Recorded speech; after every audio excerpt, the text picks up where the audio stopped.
আসসালামু আলাইকুম প্রিয় বন্ধুরা, আশা করি সকলেই ভালো আছেন। আল্লাহ তাআলার অশেষ রহমতে আমিও ভালো আছি। আজ পবিত্র শুক্রবার, সকলকে জানাই জুমা মোবারক। জুমার নামাজ পড়তে যাইতেছি হাসপাতালের মসজিদে। আমি প্রতি শুক্রবার এই হাসপাতালের মসজিদে জুমার নামাজ পড়ি। আগে আমরা যখন ঘুষগাঁও থাকতাম, তখন ঘুষগাঁও যে বড় মসজিদ আছে, এখানে জুমার নামাজ পড়তাম। প্রতি শুক্রবার এই পীর সাহেব হুজুর ওইখানে জুমার নামাজ পড়াইতেন। ঘুষগাঁও বড় মসজিদে তখন অনেক মানুষ নামাজ পড়তে আসতো জুমা নামাজ পড়ার জন্য। আশেপাশে কোনো মসজিদ ছিল না, অনেক এরিয়া জুড়িয়া মানুষজন ঘুষগাঁও বড় মসজিদে নামাজ পড়ার জন্য আসতো। অনেক বন্ধু বান্ধবের সাথেও দেখা হইতো নামাজে গেলে শুক্রবার দিন। আর শুক্রবার দিন হচ্ছে ঘুষগাঁও বাজারের দিন। অনেক মানুষ দূর দূরান্ত থেকে বাজার করতে আসতো, তারাও হচ্ছে ঘুষগাঁও মসজিদে নামাজ পড়তো। আজকে মেঘলা আকাশ, আবহাওয়াটা অনেক সুন্দর। বৃষ্টি নাই, বৃষ্টি না থাকলেও ঠান্ডা ঠান্ডা একটা আবহাওয়া। এখন তো গরমের দিন, তীব্র গরম থাকার কথা, কিন্তু আবহাওয়াটা ঠান্ডা আবহাওয়া। আকাশ মেঘে ভরা, যে কোনো সময় বৃষ্টি নামতে পারে। কুকুর একটা পানিতে পড়া বিপদেই পড়ছে। এখন উঠবো কেমনে চিন্তা করতেছে, খালি সাঁতরাইতেছে এদিক থেকে ওইদিকে, শুধু সাঁতরাইতেছে। নামাজের সময় হয়ে গেছে। ওই যে তিনটা বাচ্চা পায়জামা পাঞ্জাবি পরে নামাজে যাইতেছে। আমরাও ছোটোর সময় এইভাবেই নামাজে যাইতাম ঘুষগাঁও মসজিদে। অনেক স্মৃতি। নামাজে যাইতেছ তোমরা? যাও কা, মসজিদে যাও কা।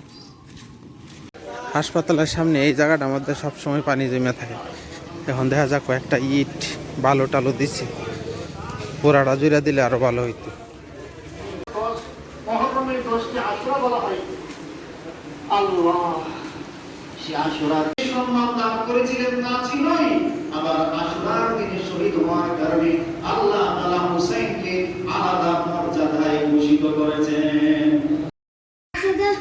এটা আমার ছাত্র জীবনের একটা স্মৃতি।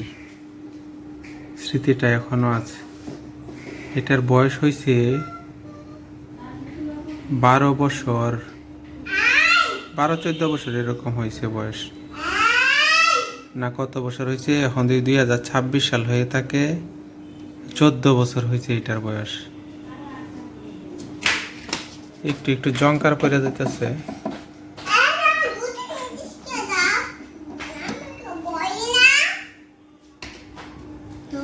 কতদিন ধরে এই সিলিং এর কাজ করতে করতে অবস্থা খারাপ। এখন বাজে রাতের কয়টা, এই যে এখন বাজে রাতের 3টা। রাত 3টা পর্যন্ত এগুলা কাজ করতেছি। একটা একটা করে সিলিং এর পার্ট নামাইতেছি, আর এই যে এই ফাঁকগুলা বন্ধ করতেছি। এই ফাঁকগুলাতে বিড়াল ঢুক। আপনারা যারা হাফ বিল্ডিং ঘর করে এরকম প্লাস্টিকের সিলিং দিবেন এবং বারান্দা ছাদ থাকবে বা ছাদে ওঠার জন্য সিঁড়ি থাকবে, তারা অবশ্যই ঘর ছাওয়ার আগে এই ফাঁকগুলা হচ্ছে এরকম প্লাস্টিকের বোর্ড অথবা টিন দেওয়া, এই ফাঁকগুলো আগেই বন্ধ করে রাখবেন। নাহলে কিন্তু বিড়াল লেন্দর এগুলো উঠে উপরে নষ্ট করবে।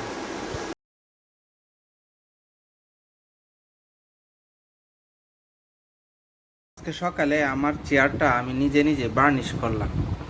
কেমন হলো বলুন তো? চকচক করতেছে, দেখেই শান্তি লাগতেছে। একদম আয়না মতো চকচক করতেছে। বার্নিশ করা খুব সহজ। বাজারে যেই দোকানগুলোতে বার্নিশের উপাদান বিক্রি করে, গিয়া যদি বলেন যে আমি আমার একটা খাট আছে বা চেয়ার আছে, এটা বার্নিশ করবো, কি কি লাগবে বললেই দিবে। অল্প টাকার মধ্যেই বার্নিশ করতে পারবেন নিজে নিজে।